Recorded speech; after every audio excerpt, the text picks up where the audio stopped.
21 रमज़ान को बरे सगीर में हज़रत अली करमुल्लाह वजह की शहादत की मुनासबत से यौम अली के तौर पर शोक का दिन समझा जाता है। 1944 में महात्मा गांधी कायदे आज़म से मुज़ाकरात करने बम्बई आए तो कायदे आज़म ने 7 सितंबर को हज़रत अली अलैहिस्सलाम के यौम शहादत की वजह से मुलाकात से माजरत की और मुज़ाकरात 9 सितंबर को शुरू हुए। इस बात पर लखनऊ में मजलिसुल अहरार के रहनुमा मौलाना ज़फ़रुल मुल्क भड़क उठे और कायदे आज़म को खुला खत लिख डाला। उन्होंने लिखा कि मुसलमानों का 21 रमज़ान से कोई लेना देना नहीं, ये खालिस शिया दिन है। इस्लाम किसी किस्म के शोक की इजाज़त नहीं देता। दर हकीकत इस्लाम की रूह इस किस्म के यहूदी तसव्वुरात के बिल्कुल खिलाफ है। मैं जानता हूँ कि आप खोजा शिया कम्युनिटी से ताल्लुक़ रखते हैं, लेकिन आपको मुसलमानों पर एक शिया अकीदा थोपने का कोई हक नहीं। कायदे आज़म ने इस खत के जवाब में लिखा, ये शिया अकीदे की बात नहीं, हज़रत अली अलैहिस्सलाम चौथे खलीफा भी थे और मैं जानता हूँ कि हकीकत में 21 रमज़ान का दिन अक्सर मुसलमान शिया सुन्नी इख्तलाफ से बालातर होकर मनाते हैं। मुझे आपके रवैये पर ताज्जुब हुआ है। इस वाक़े से अंदाज़ा लगाया जा सकता है कि सेक्युलर कौमियत के नाम पर कांग्रेस को बेवकूफ़ बनाने वाले ये उलमा अंदर से किस हद तक मुतासिब थे। ये लोग कायदे आज़म के गमो खुशी के ज़ाती जज्बात और मजहबी वाबस्तगी पर हमला आवर हो रहे थे। अलबत्ता इन उलमा को अवाम में कोई अहमियत नहीं दी जाती थी। फिरंगी महल लखनऊ से ताल्लुक़ रखने वाले अहले सुन्नत ने कायदे आज़म को ख़त लिखकर मौलाना ज़फ़रुल मुल्क की इस हरकत की मजम्मत की और आपको मुकम्मल हिमायत का यकीन दिलाया। उन दिनों मुस्लिम लीग मुसलमानों की नुमाइंदा जमात के तौर पर सामने आ रही थी और कांग्रेस ने इसके मैंडेट को तस्लीम करके मुआहिदा लखनऊ जैसी किसी मफामत की तरफ जाने के बजाय सियासी यतीम उलमा का सहारा लेकर मुस्लिम लीग को नीचा दिखाने की कोशिश की।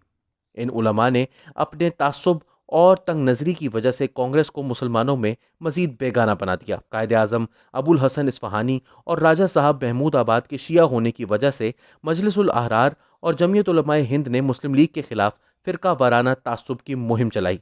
कायदे आज़म की मरहूमा ज़ौजा रत्ती जिन्ना, जिन्होंने शादी से पहले इस्लाम कबूल किया था और जिनकी वफात के बाद इनको शिया तरीके से बम्बई के ख्वाजा असना अशरी कब्रिस्तान में दफन किया गया था, उनकी वफात के कई साल बाद जमीयत उलमाए हिंद ने गैर मुस्लिम कहना शुरू कर दिया। हालांकि अगर वो अपने आबाई मजहब पर होती तो तदफीन के बजाय इनकी आखिरी रसूमात पारसी मजहब के मुताबिक अदा की गई होती। मौलाना हुसैन अहमद मदनी ने सिविल मैरिज और लीग के उन्वान से एक पम्फलेट शाया किया जिसमें कायदे आज़म पर इल्ज़ाम लगाया कि इन्होंने सिविल मैरिज एक्ट के मुताबिक एक गैर मुस्लिम औरत से शादी की थी और इस वजह से वो मुसलमानों की क़यादत के काबिल ना रहे थे। मौलाना हुसैन अहमद मदनी ने एक तकफीरी मौलवी की तरह इश्तियाल दिलाते हुए कहा कि मुसलमानों को गौर करना चाहिए कि वो कहाँ जा रहे हैं और क्या वो अपनी और इस्लाम की इसी हालत में ऐसी जमात में आबियारी कर रहे हैं या इस्लाम की कश्ती को डुबोने की तैयारी करते हुए इसके सामान बहम पहुंचा रहे हैं। हम इसका फैसला मुसलमानों की दयानत और गैरत पर छोड़ते हैं। इन उलमा की ये हरकतें ना सिर्फ इखलाकी लिहाज से पस्त थीं बल्कि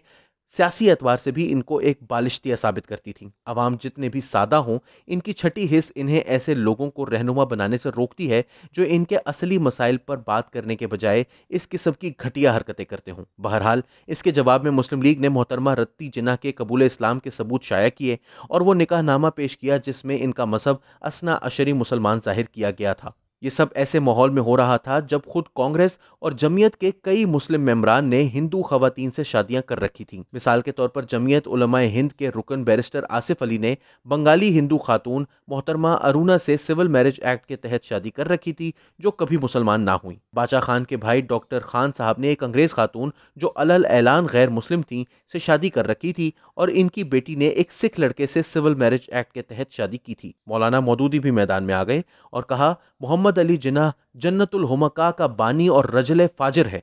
पाकिस्तान जन्नतुल हुमका और मुसलमानों की काफिराना हुकूमत है। यहाँ पर तारीख के तालिबे इल्मों के लिए ये सवाल बहुत अहम हो जाता है कि कांग्रेस के मुसलमान अवाम में मकबूलियत हासिल ना करने और मुस्लिम लीग के तकसीम हिंद के सिवा किसी और ऑप्शन को कबूल ना करने में इन उलमा का क्या किरदार रहा है। ये उलमा ना सिर्फ कांग्रेस की बदनामी का बाइस बने बल्कि इन्होंने मुस्लिम लीग की सियासत को भी मुतासिर किया और कांग्रेस के कंधे को इस्तेमाल करते हुए बर्रे सगीर में शिया मुखालिफ तशद्दुद की बुनियाद मुस्तहकम की।